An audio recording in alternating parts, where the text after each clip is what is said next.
Kajian hati, tenangkan hatimu. Sudah ada satu jiwa yang tenang dan kita berikan kesempatan lagi yang mau menenangkan hatinya, boleh tunjuk tangan. Silakan, angkat tangan. Oke, kita berikan kesempatan ya kepada Umi Kuwairi. Silakan. Assalamualaikum Pak Ustadz, Assalamualaikum Teh, Assalamualaikum semuanya ibu-ibu. Ini maaf saya agak belakangin gitu ya ibu-ibu ya. Aku sebenarnya pengen tanya di umur-umur aku yang 24-25 di Indonesia, stigmanya adalah 25 tuh harusnya perempuan sudah menikah, mencari jodoh. Tapi di umur 24 baru merasakan patah hati yang begitu besarnya. Gitu. Apalagi sekarang cewek-cewek independen tuh lumayan susah untuk mendapatkan pasangan. Terus orang-orang pada takut aja kayaknya ngedeketin gitu. Padahal kan di luarnya security, hatinya Hello Kitty ya Pak Ustadz ya. Dia belum nyoba aja gitu kan Pak Ustadz. Izin. Sebelumnya Kak Umi pernah dekat dengan seseorang. Iya. Berapa lama kalau boleh tahu? 5 tahun. Terus sekarang seperti apa keadaannya? Sekarang udah putus, udah tidak berhubungan lagi, sekarang sendiri. Sebenarnya banyak masalahnya, masalah yang udah ditumpuk, terus mungkin udah gak cocok aja. Awalnya sulit Pak Ustadz, karena ngerasa 5 tahun tuh di otak tuh kayak memorinya semuanya udah sama dia gitu. Banyak hal-hal yang dilakukan bersama. Cuma pada saat itu aku lagi gak kepikiran untuk menikah juga. Gak tahu karena mungkin berantem yang begitu besarnya waktu itu, terus jadinya ngerasa kayak gak yakin untuk pernikahan gitu. Pada akhirnya aku waktu itu umroh, aku minta doa jodoh yang terbaik dari Allah. Aku juga minta mama buat ngedoain, karena aku ngerasa jodoh tuh dan nikah tuh adalah ibadah yang sangat panjang. Aku ingin menemukan orang yang sangat sayang sama aku, sangat cinta sama aku, tapi juga gak ngelupain Allah, dekat hubungannya juga sama Allah. Harus aku berdoa gak lama ada suatu masalah besar yang akhirnya aku sama dia memutuskan untuk berpisah. Aku yang mutusin karena masalah yang gak bisa aku ceritain, yang memang kalau kita lanjutin malah menyakitkan satu sama lain gitu. Kalau dekat ada beberapa yang... Beberapa? Iya. Bukan gitu. Ada yang deketin gitu. Cuma untuk ngebuka hatinya itu juga susah. Awalnya aku gak mau menikah, jujur aja. Karena paling menikah tuh aku waktu itu, mama nanya ke aku, Ade mama doain semoga Ade nikah ya, cepet nikahnya. Ade mau nikah kapan gitu. Terus aku jawab 30 kali ya, 35 kali ya gitu. Saking gak percayanya sama hubungan gitu. Terus mama nangis waktu itu karena mama ngerasa pengennya ada di saat aku menikah, jadi umur segitu kayaknya terlalu lama, kata mama. Mungkin ini juga yang pengen aku tanyain, mungkin juga anak-anak yang di usia aku yang bingung untuk mencari jodoh tuh seperti apa sih. Katanya tuh jodoh tuh cerminan. Nah aku kan Masya Allah, aku baik ya Pak Ustadz. Aku sayang mama ya Pak Ustadz. Nah apakah aku akan mendapatkan jodoh yang sama seperti aku, atau aku pengen banget punya pasangan yang sabar, yang soleh, yang agamanya baik, yang sholatnya nggak pernah tinggal, yang sayang sama orang tuanya. Umi hari ini datang sama siapa? Aku datang sama mama. Mamanya ada? Ini. Boleh dong, mana mamanya? Gimana Ma punya perasaan punya anak secantik dan sehebat seperti Umi ini? Alhamdulillah Allah berikan keberkahan sama punya anak yang soleha. Alhamdulillah. Mama udah mau Umi segera menikah atau nanti aja? Banget. Banget. Baik, kalau boleh Mama minta sama Umi satu hal, Mama mau minta apa sama Umi? Udah deh cepet kalau bisa. Cepet apa Ma? Kan udah ada ini, cepet aja. Oh udah. Maksudnya udah ada niat. Oh, udah niat. Iya. Aku aja megang ya mic-nya ya Pak Ustadz ya. Kenapa? Agak deg-degan. Iya. Baik, Umi yakin kan Umi tidak mungkin sehebat ini. Iya. Kalau tidak ada Mama di samping Umi. Udah pasti itu ya. Mau bilang apa sama Mama atas semua kebaikan Mama?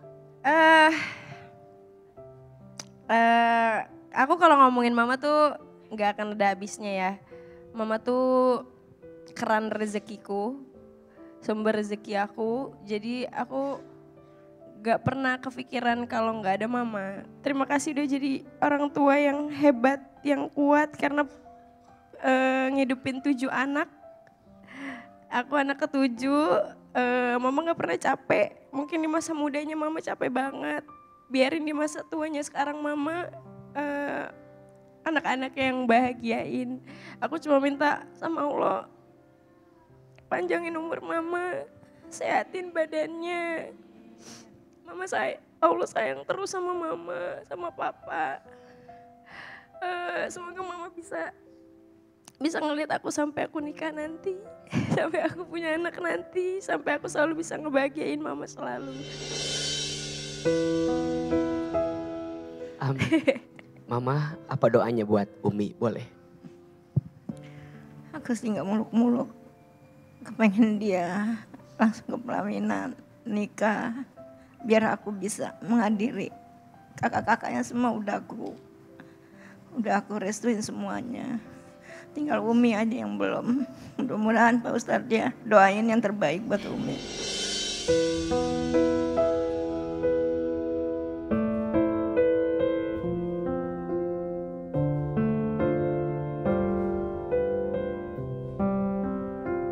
Bunda. Ada 2 hal yang ingin sampaikan ya. Satu, jodoh itu dicari dan dinanti. Dicari dengan pencarian terbaik dan dinanti dengan penantian terbaik. Tadi Kak Umi spill sedikit. Apakah jodoh itu adalah cerminan? Jawabannya iya. Jodoh itu cerminan dirimu. Jadi kalau engkau ingin dipertemukan dengan yang baik, maka perbaiki dirimu.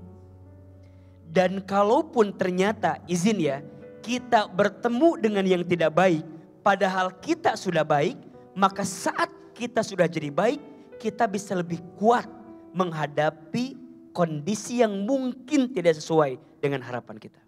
Tapi yang pasti, poin yang kedua, jemputlah jodoh bersama Allah. Jangan nyari jodoh sesuai dengan pandangan kita. Pandangan kita banyak terbatasnya, betul gak? Cinta karena paras ada masanya. Cinta karena harta ada habisnya. Betul gak? Sekarang ada, mungkin besok tak punya. Tapi jemputlah bersama Allah. Maka Kak Umi, perbaiki hubunganmu sama Allah. Agar Allah perbaiki urusanmu dengan siapapun. Doa, belajar bangun di sepertiga malam, tikung di sepertiga malam. Dia mah kaya, dia mah cantik.